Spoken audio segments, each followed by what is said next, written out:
डोभाल जासूसी दुनिया में एंट्री करते। तो इधर दिल्ली के अंदर अपने आईबी के जो ऑफिसर्स हैंगे उनके साथ उनके लिए अपने आप को प्रिपेयर करना शुरू कर दे। दूसरी तरफ मिजोरम इंदिरा गांधी बहुत ज्यादा परेशान हो गई। एक्चुअली हुआ क्या था कि मिजोरम असम का ही पार्ट था, अलग स्टेट नहीं था। जो मिजोरम के एरिया में सूखा पड़ने की वजह से लोग 1.5 लाख रुपए का कंपनसेशन मांग रहे। लाल डेंगा नाम का आदमी था। मिजो नेशनल फैमिली फ्रंट की एफएम आगे चलकर इसका नाम मिजो नेशनल फ्रंट बना। जो लाल डेंगा है, मिजो पॉपुलेशन थी वहाँ की, उनके मुद्दों को लेकर सरकार में उनकी आवाज उठाता था। मिजोरम असम का हिस्सा था।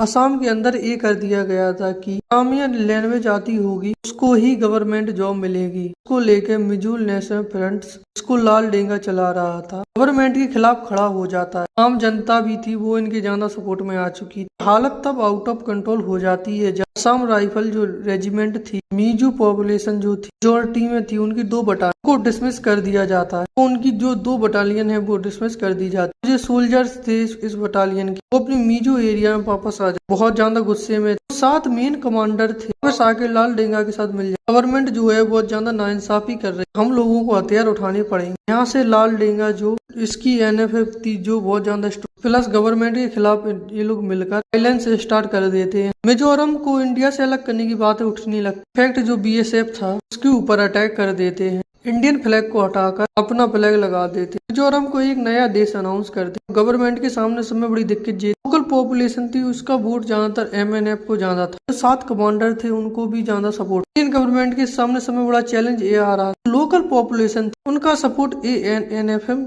लाल डेंगा वाले एनएफ को ज्यादा था। अगर वो कोई मिलिट्री एक्शन भी लेते वो बैक फायर करता था इंडियन गवर्नमेंट को। कॉम्प्लिकेटेड सिचुएशन बन चुकी। अजीत डोभाल को मिजोरम के अंदर भेजा जा। आईबी के एक फॉर्मल डायरेक्टर थे, अजीत डोभाल को भेजा नहीं बल्कि उन्होंने खुद पोस्टिंग ली थी और मुझे भेजो वहाँ पे, मैं सारी चीजें ठीक करूँ। इससे निपटने के लिए अजीत आईबी के local unit subsidiary intelligence bureau SIB का हेड बनाकर भेजा जाता है मिजोरम के अंदर। अब अजीत डोभाल जो थे मिजोरम में पहुंचने के एक वीक सारी छोटी से छोटी डिटेल से इकट्ठा कर लेते। पता चलता है जो लाल डेंगा है उसकी कमजोरी की सारी पावर 7 कमांडर के अंदर। ये 7 कमांडर बन नहीं रही और इनके बीच में ज्यादातर कॉन्फ्लिक्ट चल रहा। 7 कमांडर जो थे इन्होंने अपना बेस बनाकर रखा म्यांमार की पहाड़ियों पर बना के रखा हुआ। यहाँ से अजीत डोभाल क्या करते, ये स्पाई एजेंट बनकर पहाड़ियों पे पहुंच जाते। धीरे धीरे 7 कमांडर थे, इन लोगों से दोस्ती का ट्रस्ट भी जीत लेते हैं। जिस बहुत ही कम टाइम में इनकी ड्रिंकिंग पार्टनर भी बन जाते। रोज दारू वगैरह पीना स्टार्ट कर दे। एक दिन इन 7 को अपने घर पर बुलाकर वो खिला के पार्टी भी दी थी अजीत डोभाल। उनको तक पता नहीं था जिनके लिए वे खाना बना वो मिलिटेंट है, वो उनके घर में बैठे हुए। अजीत डोभाल जो पूरी तरीके से इन कमांडर्स का ट्रस्ट जीते तो इनको समझाने की कोशिश कर तुम कैसे भी करके इंडिया के साथ आ। मिजोरम को अलग से स्टेट बना दिया जाएगा और तुम लोगों को एक